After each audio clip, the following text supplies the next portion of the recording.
جب کرنیلس نے یہ سنا اور فرشتے نے آ کر بتایا کہ پترس جو ہے وہ یافا میں اور شمعون دواد کے گھر میں مہمان ہے، تو فرشتے نے اس سے کہا اب تو ایسا کر، خدا کے خادم کو بلا، اپنے گھر میں برکت لے، جب وہ تیرے گھر میں آئے گا دعا کرے گا تجھے برکت ملے گی۔ تو ایسا ہوا کہ کرنیلس نے اپنے نوکروں کو بلایا اور ان سے کہا جاؤ یافا میں اس سمندر کے کنارے جہاں پر شمعون دباغ رہتا ہے، اس کے ہاں شمعون پترس کے اوپر مہمان ہے، جا کر اس کو کیا کرو، بلا لو۔ تو پہلے تو کرنیلس نے ان لوگوں سے اپنے نوکروں سے بیان کیا کہ کس طرح خدا کا فرشتہ اس کے پاس آیا اور اس نے ان کو سمجھایا۔ پھر اس کے بعد جب وہ نوکر وہاں پر پہنچے شمعون دباغ کے گھر، تو اس وقت پترس کلام خدا میں لکھا دوپہر کو چھت پر دعا کر رہا تھا۔ پترس دوپہر کی دعا چھت پر بیٹھ کر کر رہا تھا، تو کلام میں لکھا کہ اس کے اوپر ایک چادر آئی، جو چادر تھی اس پر تمام قسم کے کیڑے مکوڑے اور ہر چیز موجود تھی، اور لکھا کہ پترس پر بخونی چھانٹی، وہ پریشان ہو گیا کہ یہ کیسی بات ہے۔ تو آواز آئی پترس ذبح کرو، کیا کر اس کو کھاؤ، کیا کہا ذبح کرو اس کو۔ تو پترس نے کہا اے خداوند میں نے کبھی کسی ناپاک چیز کو ہاتھ نہیں لگایا اور تو کہتا ہے کہ اس کو ذبح کر کے کھا۔ تو آواز آئی، پھر دوسری بار ایسا ہوا، پھر تیسری بار ایسا ہوا، آخر وہ چادر اٹھائی گئی اور اتنی دیر تک جو نوکر کرنیلس نے بھیجے تھے وہ اس کے دروازے پر پہنچ گئے۔ تو یہ باتیں سب جب وہ دیکھ رہا تھا کہ یہ سب کچھ کیا ہو رہا ہے، تو جب وہ نوکر پہنچے تو ان سے پوچھا تم کس وجہ سے آئے ہو، تمہیں کیا کام ہے؟ تو انہوں نے کہا ہمیں کرنیلس نے بھیجا ہے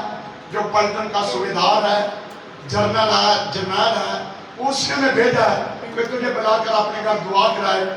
اس لیے اس کے پاس فرشتہ آیا اور فرشتے نے اس کو یہ حکم دیا ہے کہ جا کر شمعون پترس کو ملا، وہ تیرے گھر میں آئے گا تو تجھے برکت ملے گی۔ تو اس نے کلام خدا میں لکھا ہے کہ شمعون پترس نے ان کو اپنے، کیونکہ شام پہ چکی تھی، وہ وہاں پر رات رہے، اور پترس نے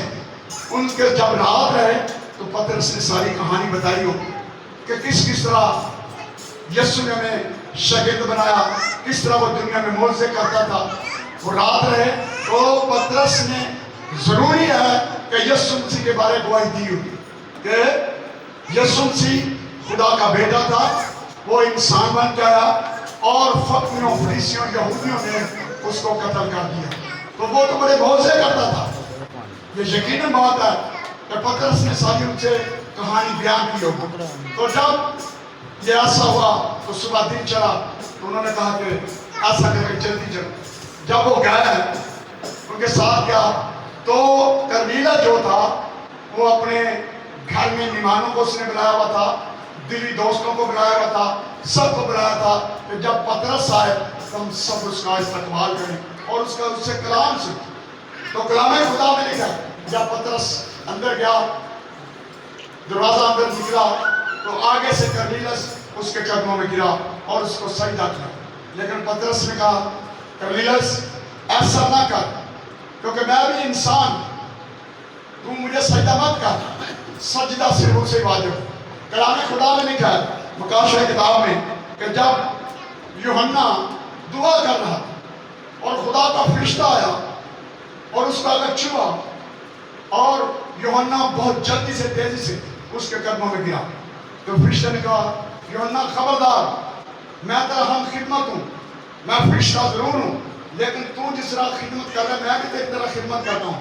میرے قدموں میں مت گر۔ تو اسی طرح پترس کہہ رہا ہے کرنیلس مجھے سجدہ مت کر، اپنے خدا کو سجدہ کر۔ تو جب پترس وہاں پر کلام کر رہا تھا تو کلام خدا میں لکھا جس طرح پینتی کوشت والے دن روح نازل ہوا تھا، اسی طرح جب وہ کلام کر رہا تھا ان لوگوں پر خدا کا پاک روح نازل ہوا اور پترس نے جان لیا کہ واقعی جو مجھ پر چادر